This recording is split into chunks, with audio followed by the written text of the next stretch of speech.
A major development south of the border. The U.S. House of Representatives has overwhelmingly voted to release the Justice Department's files on convicted sex offender Jeffrey Epstein.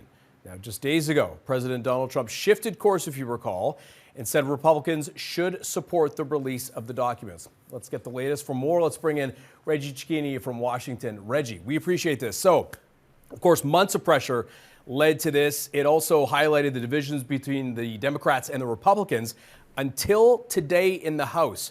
One dissenting vote. Break it down for us.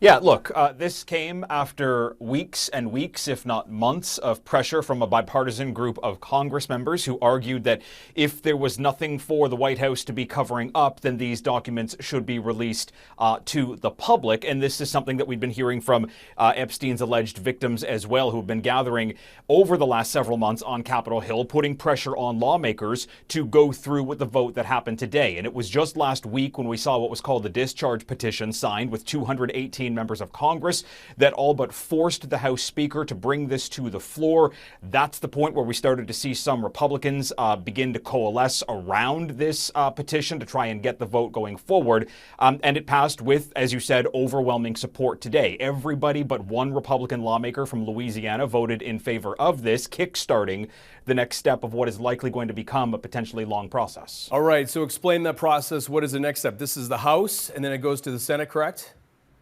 That's correct. I mean, that's how at least things would go in kind of how the steps go forward. But the Senate has so far been a little bit non-committal in taking up this as a vote. And there's been some pushback here from Democrats to say, look, if the Senate doesn't take this up as a vote, that suggests that there is potentially something to hide here. And putting it into a vote would force everybody to go on the record. Now, we did hear, Anthony, from the House Speaker today, who said that he's had a conversation with the Senate Majority Leader, John Thune, to try and fix some parts of this legislation. Essentially, the House is looking for some redactions, the protection of some victims to ensure that child pornography is not a part of any of this legislation going forward. And he says that there is an agreement here that if it shows up in the Senate, that fix will be made. But if there's an amendment, Anthony, it means it has to go back to the House, and then it would need to be passed once more. That would add a delay. Then it would go to Donald Trump's desk for a potential signature here. So one step forward today, but many, many more steps to go. All right. So if it is ultimately approved, and of course this is projecting, we're talking about a timeline here. We're talking months before anything is even possibly released, correct?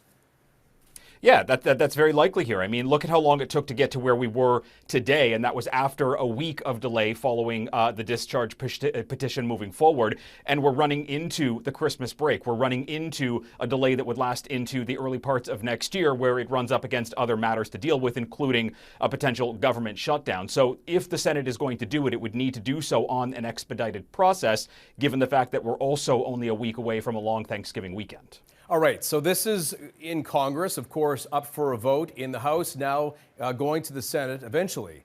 But correct me if I'm wrong, and remind our viewers, this could all have been avoided, correct? And effectively, the president could circumvent the whole process by directing the Department of Justice? That's true. I mean, look, I spoke with a former federal prosecutor yesterday who said that the president does have an ability here to simply call for the release of these documents. We saw him do it with the assassination of Martin Luther King Jr. We saw it with the documents surrounding JFK and Amelia Earhart. Prosecutors say there are some parts of grand jury that would get tied up in this, making it difficult for everything to be released if the president had said so. But this is part of that question here as to what simply took so long. We saw Donald Trump change his stance, saying, look, let's get everything released here out in the public, raising the question here, why didn't the president just do this earlier, or at the very least pressure his Republican Party to do so earlier, rather than carrying out a pressure campaign just last week to get some members of his own party to not sign on to this legislation. Okay, we appreciate the update. I know it's a complicated story, but this is one step of many. Reggie, thank you again.